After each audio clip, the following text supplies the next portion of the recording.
Welcome to this week's episode of Movie in a Pod. I am Clyde Smith. And I am Javier Villalobos. On this week's episode, we are discussing the trailers for Morbius, Moonfall, and our Movie of the Week, Ghostbusters. Answer the call.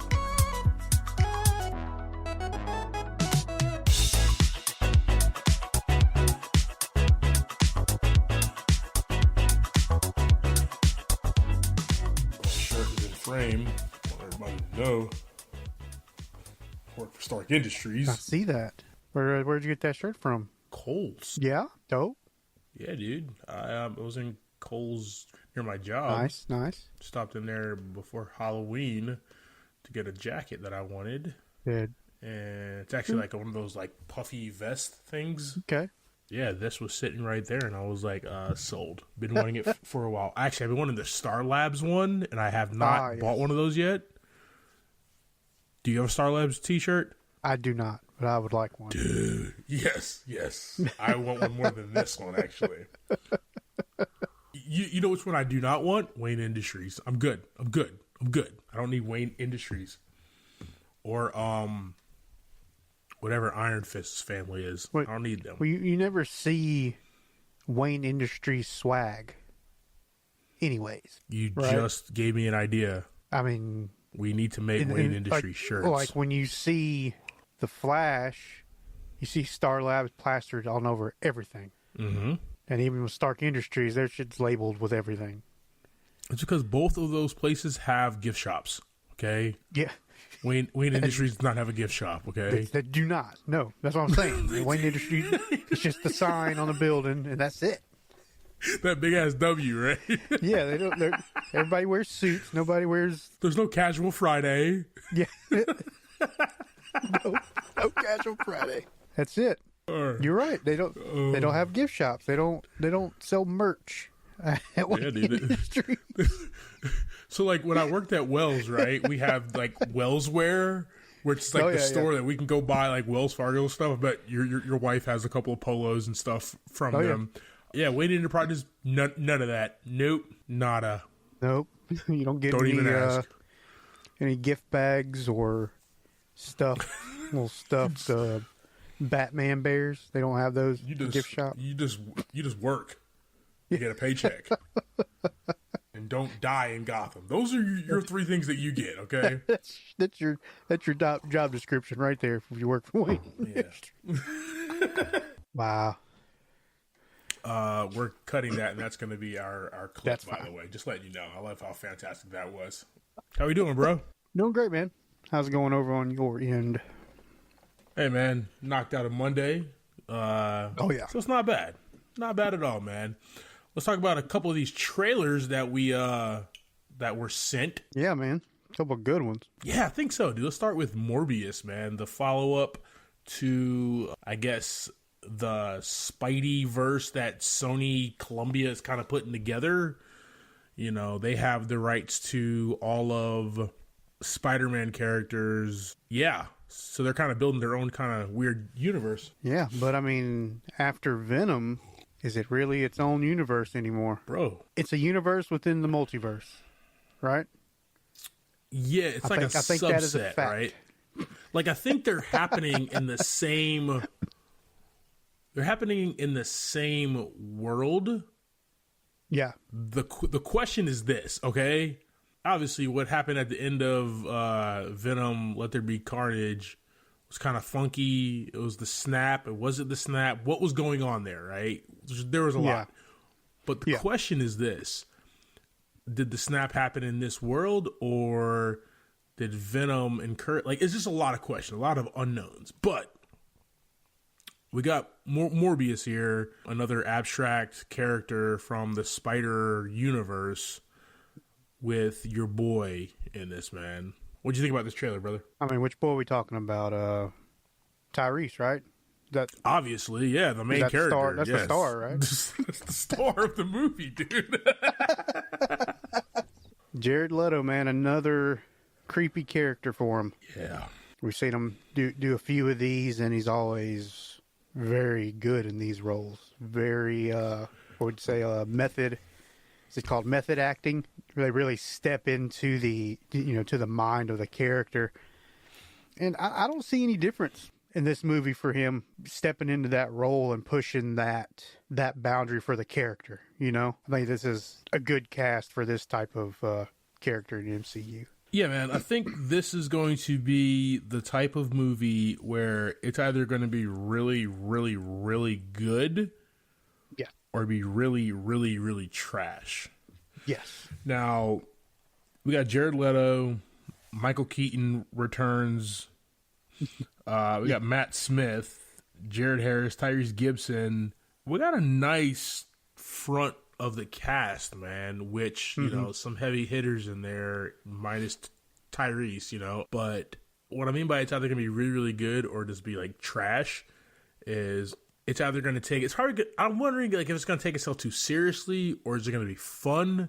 Because, like, Venom, for example, what the fans wanted is what they got. They got this serious take on this character, but you have a character in actor in Tom Hardy who made the situation fun and light, but also action packed and at the same exact time. Is Morbius going to be like that, or is this going to be like straight drama for your mama? Yeah, I think it's going to be a lot more serious. Yeah. Than Venom. It kind of has those few spots in there where they're being kind of comedic, kind of cheesy, I guess. Yeah, I mean, it could be that's all we get in the trailer, you know? What we get in the trailer, a little bit of cheesiness in the trailer might be all we got, and it's just a very dramatic movie, which I hope it's not, because none of them have really been that way. You know, why start here? This movie's directed by Daniel Espinosa, and just looking at his movies that he's directed, Safe House, Child 44, Life. He has not directed that many movies. But Safe House, I was in theaters for that. That's the Denzel Ryan Reynolds joint. Child 44 had a great cast with Tom Hardy, and Life. Life was a fantastic sci-fi flick. I think he could pull something off like this. Morbius looks dope. Daniel Espinosa is a really good director. He has a good eye. The only thing that scares me, man, is like this whole like not really in his wheelhouse, right? Yeah, I don't know. I don't know if it's in his like, you know, I trust him. Obviously, you know, you gotta be able to stretch the old sea legs and do something different. I just want it to make sense within the universe that's being created. Because it takes place in New York. Yeah, I mean, depending on how this comes together in the long run, which it seems, you know, 6 months to 6 months, it changes, right? Well, at some point, we're like, okay, maybe all these movies will collide. And then another point, they're like, yeah, these movies are never going to collide. So, you know, in the long run, this could spring to Blade. You know, it could roll into Venom, could roll into the MCU somehow. Because, I mean, in the big scheme of everything Marvel, they're all connected one way or another. There's all kinds of easy ways for them to step in the door. Will that happen on this? It's all about those damn contracts. Yeah. Yeah, but will it happen on this side of the universe, you know? You have to wait it out, like every other one. Yeah, I mean, Jared Leto looks dope in this movie. Chest all out and everything, you know, with the pecs and all, but I don't know, man.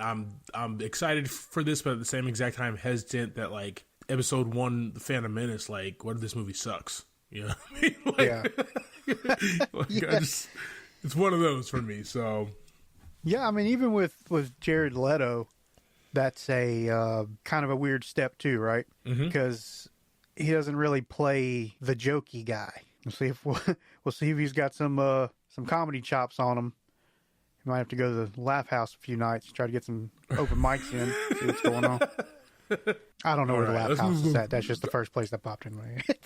I think it's a real place somewhere in the world. I know it's a real place. It's a real place. I've never been invited to do stand up there. That's what I'm saying. You know, that's what I'm waiting for. It might not be a real place then if they haven't invited you.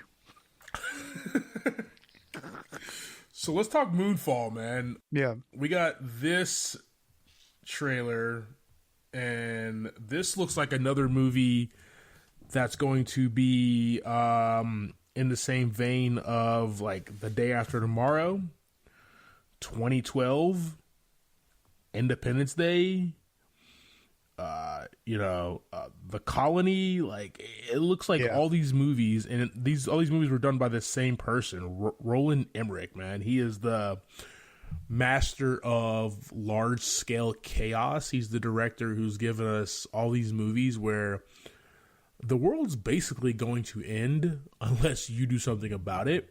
Right. He's that guy. He gave us Independence Day. If you've never seen Independence Day, I don't know what the hell you're doing on July 4th every year, but you should be watching this movie, right? It's tradition. Just watch it. But I mean, tomorrow, somebody needs to just watch it tomorrow afternoon. Exactly. Or Thursday afternoon after they listen to the pod, they should go watch it. Yes. You should skip dinner after work and just watch Independence Day. It's about 3 hours long. You're welcome. But it's the first movie that I can remember at the age of 34 that was just like so grand and so big scale and such a large cast, and everybody had their own components to basically save the day. I kind of get that with this trailer, Moonfall. The only thing I don't get is, what the hell is the moon? Really, right? And I guess that's the mystery. Yeah, it's real weird because it's like, once you get to the end of the trailer, to me, it feels like the moon is attacking Earth. Yeah, that's exactly the feeling that I get. Yeah, I mean, it's like it's something's been living in the moon, or the moon isn't even real, or the inside of the moon has been changed some way or another. And then it's just coming to attack Earth. Like, you know what we do? We get Michael Pena and Patrick Wilson on the job, okay, to save the day. Agreed. Get Halle Berry in there as well, and that's what Roland Emmerich does, okay? He gets these characters together, gets these actors together. Yeah. Like, yo, I couldn't get a hold of Will Smith or or Jeff Goldblum, excuse me, so I got you guys. Go save the day. Go save the day. Yep. Go save the day there. So it's going to be epic. It's going to be big. The only thing that I'm scared of these days when it comes to a movie like this is, like, this is going to be a big scale movie. But the beautiful thing about Independence Day and why Independence Day holds up so well is they use a lot of practical effects with the CGI. Independence Day Resurgence was not good. One, because the script was trash. But two, I think they relied too heavily on just CGI, everything. Yeah, I mean, this one's going to be CGI. Yeah, but I hope they do, like, some type of practical, right? Like, give me some type of practical. That's what brings... I'm going to be in the theater for this because I love anything Roland Emmerich does. But at the same exact time, though, like, I want movies like this to do well. I want his movies to do well. But I think to draw people in, you're going to need to kind of bring some practical effects. I mean, that's why Christopher Nolan is fantastic at everything he does. He tries to do everything practical. People want to see that. Yes, his movies are confusing as hell, but you're looking at some great practical effects, and you're like, how the hell did he pull that off? I think the premise of the movie and kind of what we see in the trailer, I don't know. I don't see much in this movie that they'll be able to do practical, to be honest with you. And that pisses me off. Yeah. That's the part that pisses me off. Exactly. Yeah, I mean, I don't see anything, unless they're out there building moons. That would be actually dope. I mean, that really would, but... like, obviously not to scale. That would be impossible, but, you know, something. Just a small moon, and a bunch of, like, toddlers. Just need a bunch of toddlers in spacesuits out there so it looks like grown people. I just got what you meant by the toddlers.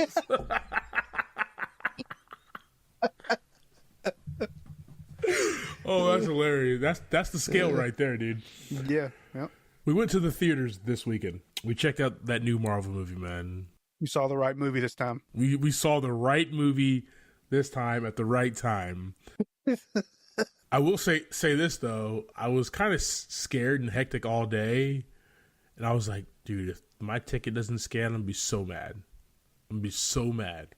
So the older gentleman who usually scans tickets on the weekend nights was not there. It was this younger kid. talking about Starlight Cinema again, if you're listening. He scans my ticket for me and the wife. The wife is actually in tow this time. He goes, boop. That's the sound of the scan. And you're just sweating. You're just in there sweating. Just one, like the sweat drop when he's when in Mission Impossible, when he's hanging, just the one you got to catch it. That's what it was. And I'm like, I'm going to flip out. This doesn't work. But he scans it again. And I'm like, everything okay? He goes, it looks like you've already been checked in. I'm like, it's Friday, November 5th, right?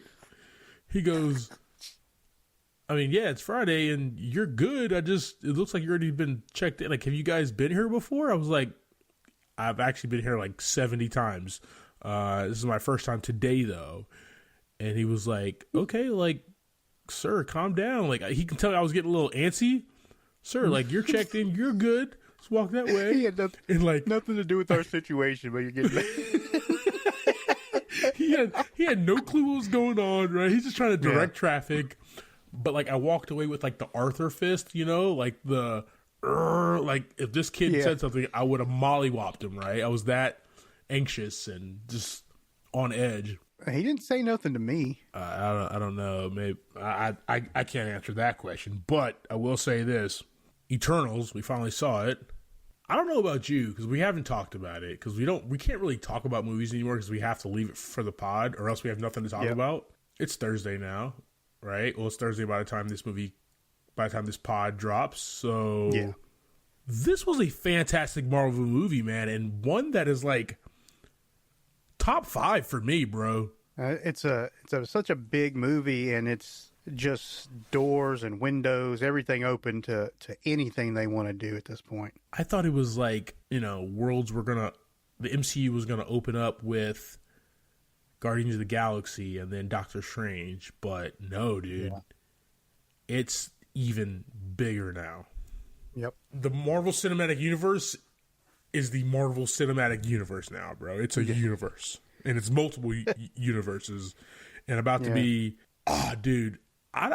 The cast was amazing. The writing, what this movie was about, is less about the action, less about the CGI and the flair, and more about the connection. These Eternals, these beings who can't die, who live forever, and their connection to human beings, man. It's a very human movie. This is the type of flick that I love, man. Don't get me wrong. I love every Marvel movie that we have seen, except for Thor: The Dark World.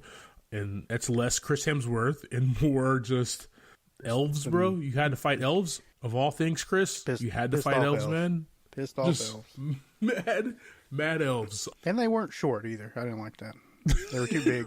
Right? At least give me like some small elves to fight. If they were small, terrifying elves, I mean, it would have been a whole different kind of movie. But it probably would have also been a lot better. Why are we fighting 6'6" elves, bro? Okay. Why are we fighting Shaq-size elves right now? Yeah. Eternals, bro. It moved up really quickly at the end of that movie. Walking out of the theater, I was like, dude, this is a top 5 Marvel movie, man. That's movie making right there. If you're gonna do a big budget movie, go big, go bold, and make something that nobody's seen before. Don't make a run of the mill movie. And this movie did it, man. What are your thoughts, brother? I'm talking too much. For it to kind of come back full circle to when we first started learning about Infinity Stones, right? Yeah. We get a glimpse into the Celestials when they start talking about Infinity Stones, and the Infinity Stone storyline kind of comes around and finishes out. But what's the next thing you got to go after, right?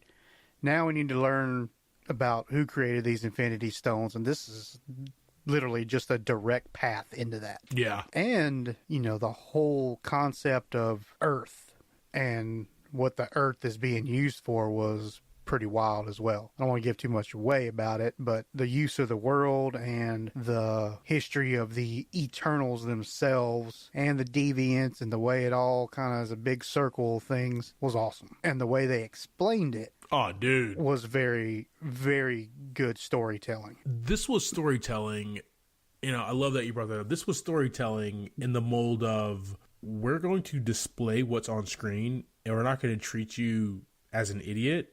We're going to bring you into this world, and you're going to learn as we learn. I love that. That is great storytelling right there. Veterans Day is Thursday. By today, I guess, when this pod drops, I still don't know how to do calendar math, guys. I'm sorry. I'm probably going to be in the theater. While you're listening to this, Clyde Smith is probably in the theater right now, okay? So, watching this again on a big screen. Super excited for this movie again. We're going to see Eternals again? Is that what I heard? Let's go! Let's make it happen. Definitely deserves a second time around. All right, man.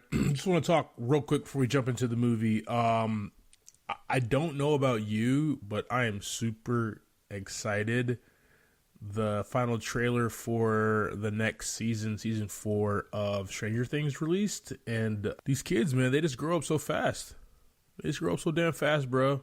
No kidding. Season 4 and your boy Mike is just grown-ass man, right? Grown-ass man. He got more facial hair than you now, bro. Like, and honestly, when they hit season 3, it's the same way. They were all grown up in season 3 for the most part, you know? Caleb out here talking like this and stuff, right? Come here, girl. Let me give you a smooch. Bruh.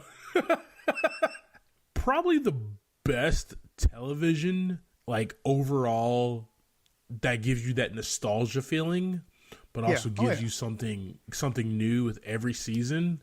I'm glad I did not grow up in Hawkins, Indiana, but also kind of jealous I didn't grow up in Hawkins, Indiana, because these kids make it look really, really cool, man. Yeah. Once that drops on the flicks, definitely binge watching that. Probably in a day. Probably going to take the day off of work. Telling my boss this now if you're listening. I'm not coming to work that day. And we both learned today that we are very big fans of Stranger Things.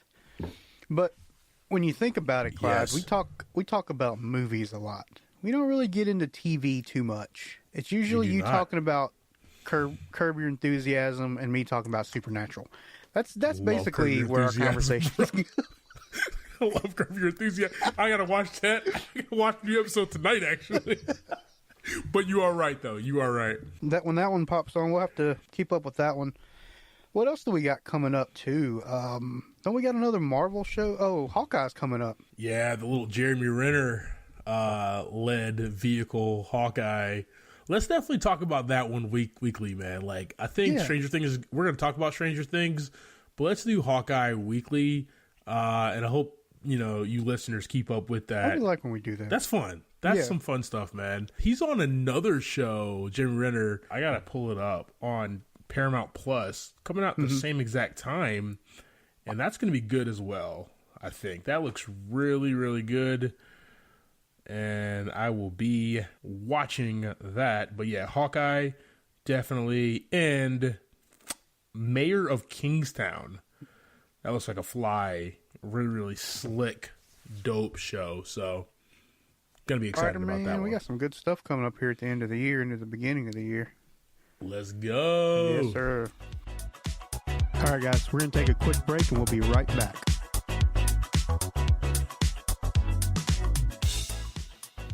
Copy. Something that we never talk about are the amazing vehicles in these movies, man, that we watch. I mean, let's talk about our top faves, bro, for a second. Yeah, man. That Aston Martin DB5 from James Bond, acclaimed, just fantastic. That 89 Batmobile. Tim Burton's Batmobile, Michael Keaton's Batmobile, just badass, iconic. I'm not a muscle car type of guy, but Eleanor, that 67 Mustang Shelby GT500 from Gone in 60 Seconds. Whew. You got me there.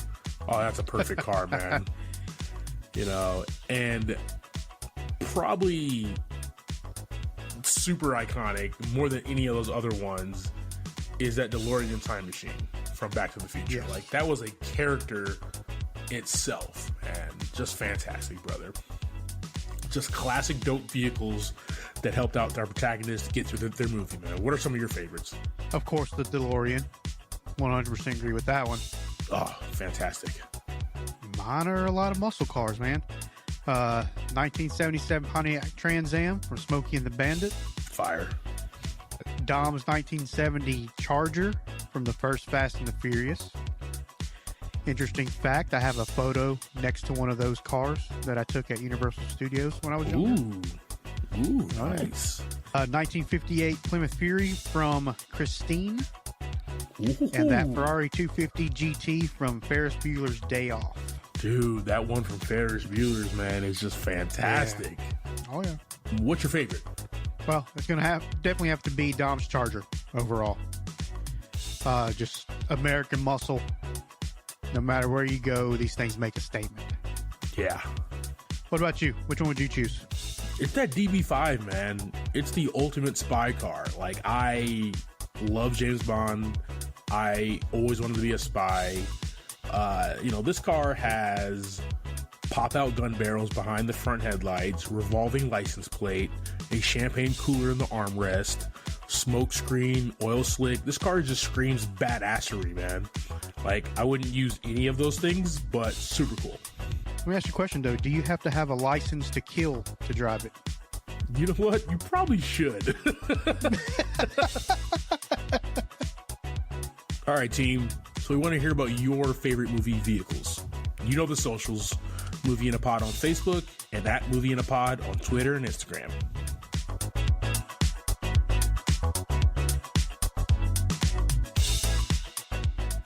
All right, JV, let's go ahead and jump into this week's movie, man.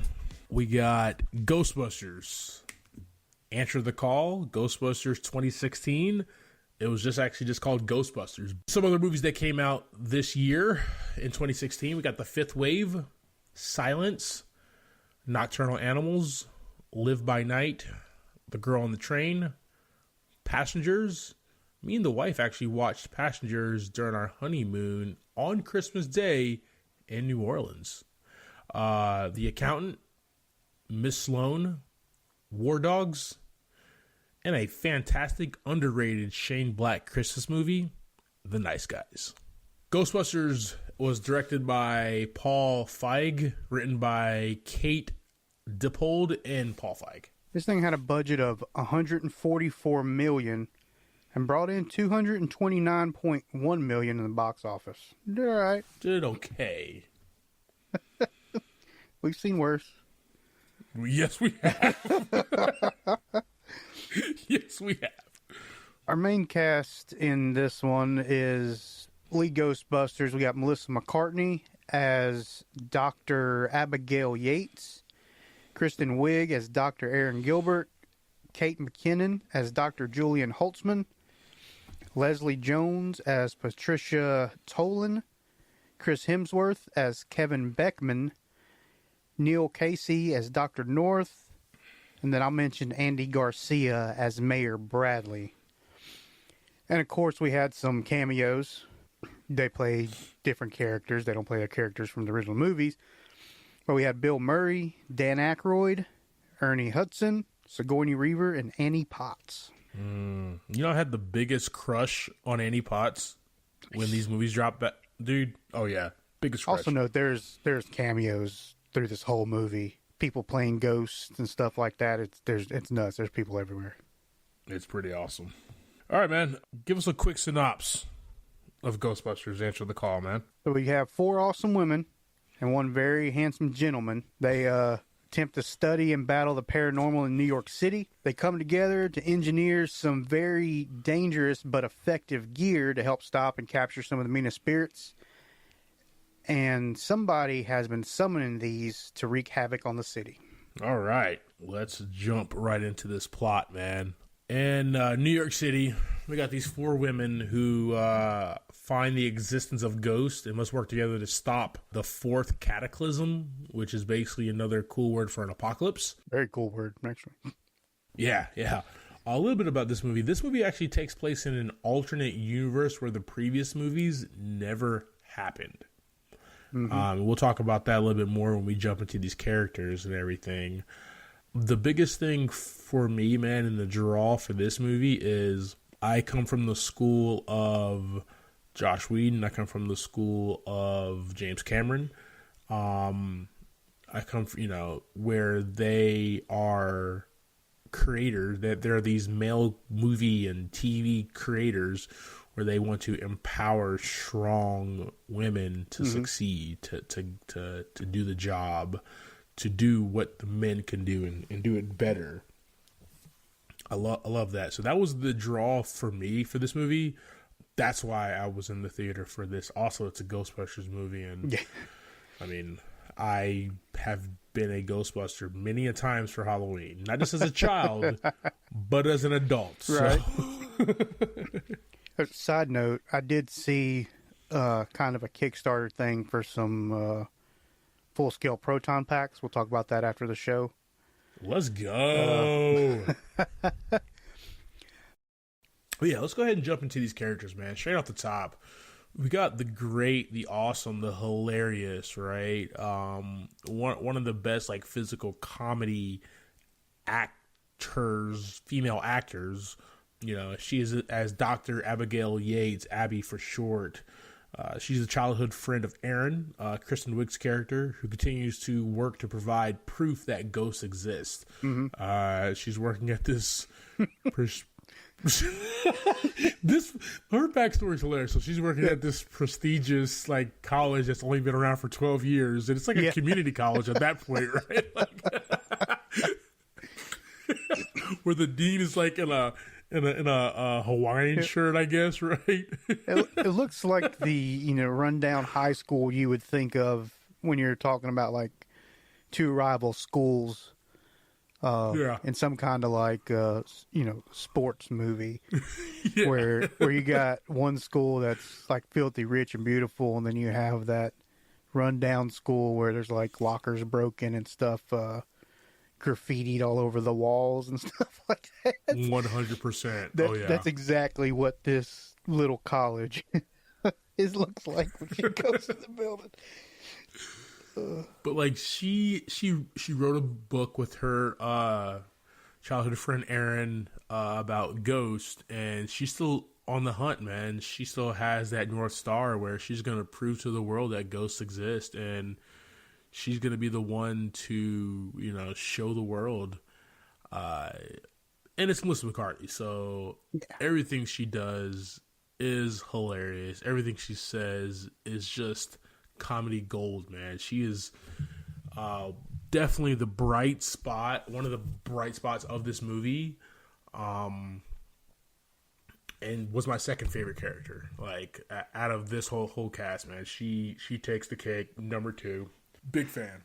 Yeah, she's kind of the GPS for everybody. Yeah, right. Soon as she figures it out, she's like, "We got to do this. This is what we need to do." When they see the first ghost, it's on from there. Yeah, she's the leader. The quote unquote, they don't really state who the leader is, but you can tell just by being who she is. She's the quote unquote leader of this Ghostbusters team. We got Kristen Wiig as Dr. Aaron Gilbert, professor of Columbia, who gets fired when she reunites with her friend who she wrote a ghost book with, her friend being Abigail. But she's at this prestigious college and trying to make tenure there, which is huge for professors, and kind of getting caught up back with her friend. And once she gets shown on television that she caught a ghost, she gets fired right away. And like Kristen Wiig is hilarious, but like as Melissa McCarthy is like overall just like the comedy queen, Kristen Wiig is like low key funny. Like the scene when she's walking out with her stuff out of Columbia. Yeah. And she's just like making up every excuse in the book, and nobody really cares either. Yeah. She's very dialogue funny. Yeah. Her line delivery. Melissa McCarthy's a little more physical. Yeah. She kind of puts all that into it as well, but Kristen Wiig just delivers the lines. Yeah. Yeah, so what's funny for me with this character is like she's so worried about this. Like the beginning of the movie is about this book. Yeah, that's public. She's so worried about this book. Take this book down, do all this stuff. And then what gets her fired is the video. That's completely her fault that it all happened. Yeah, she was definitely there the whole entire time for that. Oh yeah, man, that was hilarious. Now, the character that she plays, Erin, she's the straight woman of the team, right? She brings us into this Ghostbusters world. She's not trying, she's not funny and wanting to go after Ghost. She basically is just trying to stop this book from continuing to be published, like you said. But she brings us into this Ghostbusters world, and she's the most sane out of the four characters, right? And if you think about it, so far we have, obviously, if it's a parallel or a different alternate universe, Melissa McCartney's character, Abby Yates. What is she? Dan Aykroyd? No, she's not. She's Harold Ramis's character, right? She's got to be. Who do you think, man? I hadn't really thought about it that much, to be honest with you. Yeah, I'm not sure. I think you're right, because Kristen Wiig would be more. I think she'd be more the Bill Murray. Yeah, right. Oh, this is what I was thinking. Yeah, kind of the more serious. She gets it, and she believes it, but she's not quite convinced of it. It's kind of a weird way they both look at it. And she's not like how Egon, and we're talking about the movies that we're going to do next week anyway. I think we're getting off track with it a little bit. We are, but I just thought I'm watching this movie like an hour ago, right? And obviously I've seen Ghostbusters 2 1,000 times. And I'm just like, okay, I've seen this movie a couple times, but I'm seeing it now, and I see the parallels. And I thought that was kind of cool how they did their own fresh take on these characters, obviously with different names and everything. But it was really cool to kind of see the parallels. So, and I feel like Melissa McCarthy would actually be more Dan Aykroyd, to be honest with you. Interesting. Okay. Very interesting. I love that. So that brings us to our next character here. Kate McKinnon as Dr. Jillian Holtzman, the weapons expert who designs all the ghost trapping tools. The one note that I have for her, she's a nutcase. Yeah. There's something seriously wrong with this woman. Her as an actress, Kate McKinnon, and this character, I feel like she kind of fuses that together, because every time I see her do comedy, it's always kind of that Crazy Eyes comedy, right? Like she's kind of, you know what I'm trying to say, but like along with dropping the lines, it's physical, but you really don't know what's going to happen next. It feels like it's just, anything could happen with this lady. And like the best part of Holtzman's character is obviously it's a lot of like fake science mumbo jumbo, but I like how she kept upgrading their tools, right? Their tech and stuff like that. And after one failure, she tries something else and does this and does that and does that until that's the cool thing that I really liked, that you actually saw her, even though there were quick scenes and her talking about it, and most time you're like, huh? But they take that little bit of time in explaining, I did this, flip this over here, right? Pulled the light switch, added a stick of gum, and then we have our ghost trapping tool, right? So I thought that was really, really cool that they kind of definitely took the time to do that. But she is definitely insane, and you're right. Something Kate McKinnon, who's amazing, very talented, something she does with her eyes that just is like, this one could stab you in a heartbeat, right? She gives me the like you're saying, the Harold Ramis, the Egon vibe of being the inventor, the engineer side of things. Interesting, because I would thought McCarthy, I keep on saying her name wrong, excuse me, is the Egon, and Holtzman is Stan's. That's what I was thinking, but I love that you looked at it a different way. I love how you look at it a different way, though. Yeah, I mean, they could kind of swing either way. They kind of did the same thing, right? They were both the tech side. Yeah. I always thought Spengler was a little bit... Well, I guess if you really think about it, I guess Dan Aykroyd his character was a little bit crazy, tech, right? A little bit more, crazier than right. Bill Murray, or not Bill Murray, Harold Ramis, yeah. Harold Ramis, yeah. Okay, yeah, I mean, I get behind that too, either way. All right, all right. So let's go ahead and move forward here. We got Leslie Jones as Patricia Patty Tolan. She at first works for the NYC transit subway system before joining the team. Definitely not a scientist, but knows her way around New York and New York's history. This was the grounded, let's take all the science out of it. Like, I'm street smart, obviously. Like the character in the original, but it's Leslie Jones, man. I will say this about her,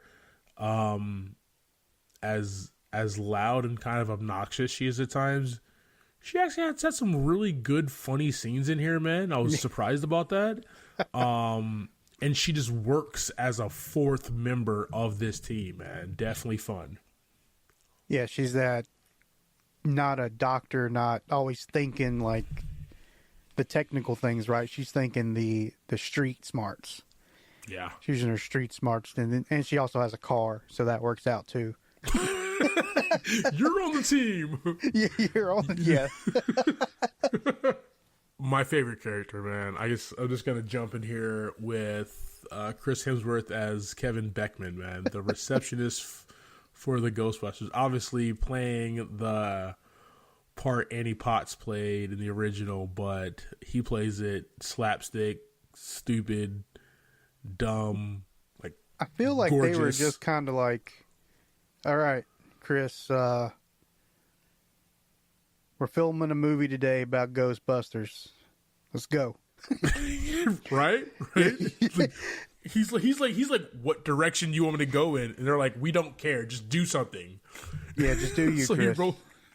So he rolls up with those glasses without lenses. The mismatched vest that he wears.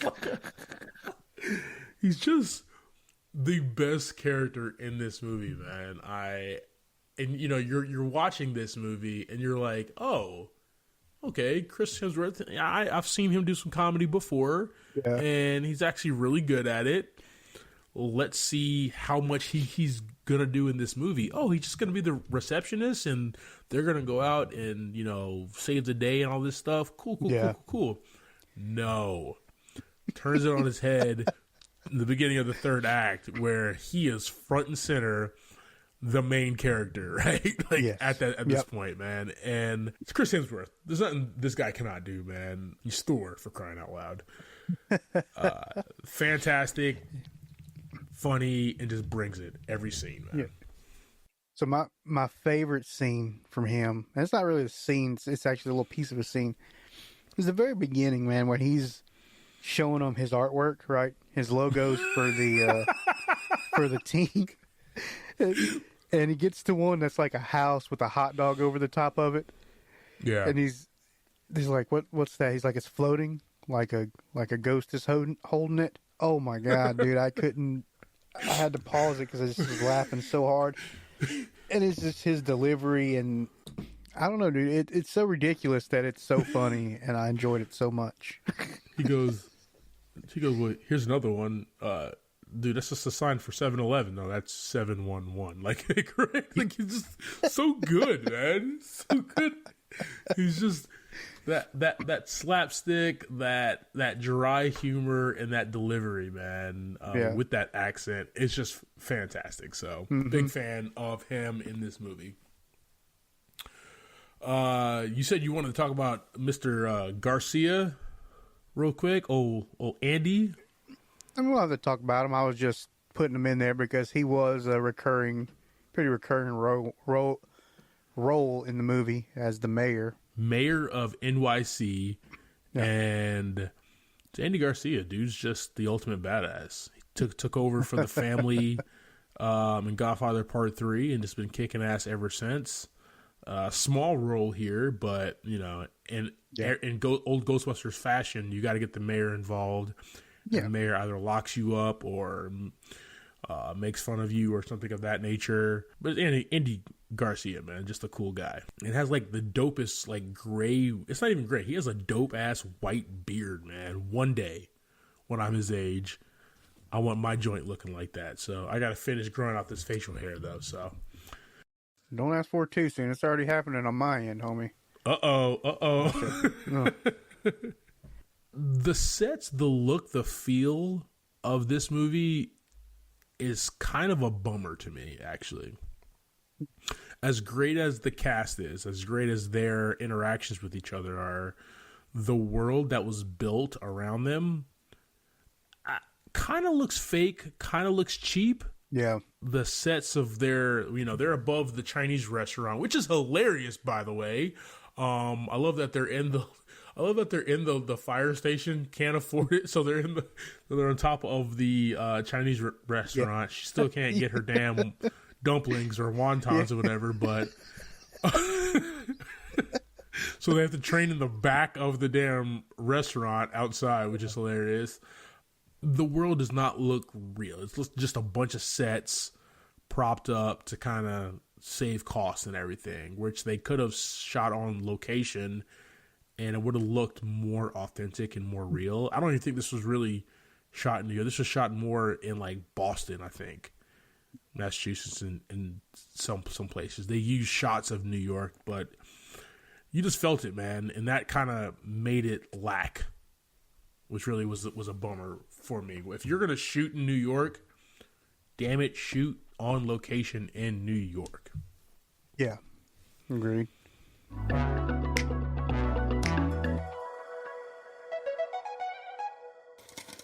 All right, guys, so that is our conversation about Ghostbusters. Answer the call.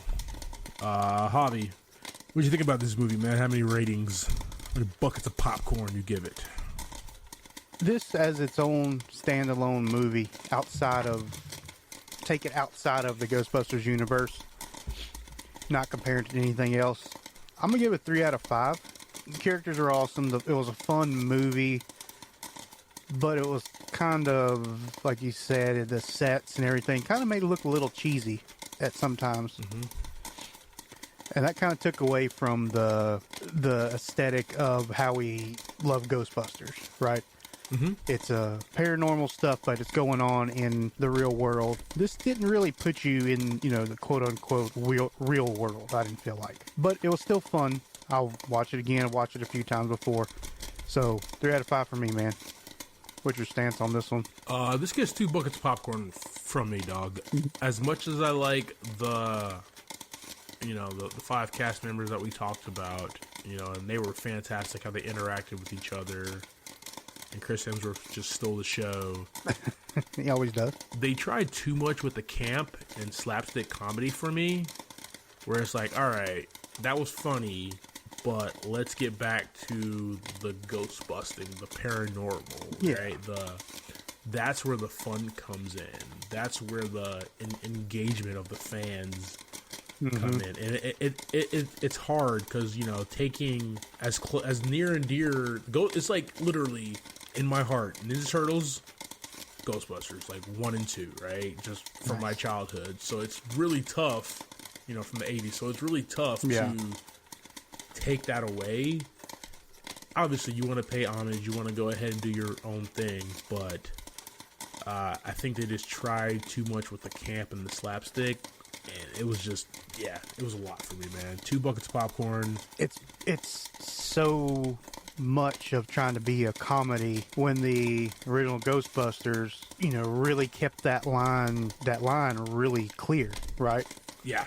Mm-hmm. It made you laugh, but it was also, 4 scientists that really, really wanted to do this, and it was very serious to them. And this one, seems like it's it's the other side of that line.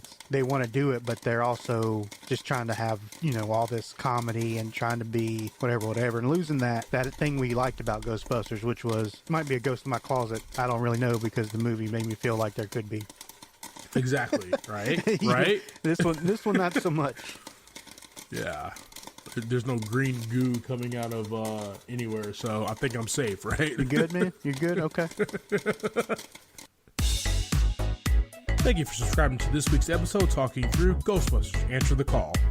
Next week, we will be discussing Ghostbusters 1 and 2. Those are both streaming on Amazon Prime. I am Clyde Smith. You can find me on Twitter and Instagram as I am Clyde D. Smith. I'm Javier Villalobos. You can find me on Twitter and Instagram at Mr. J8200. Thanks, guys. Appreciate it.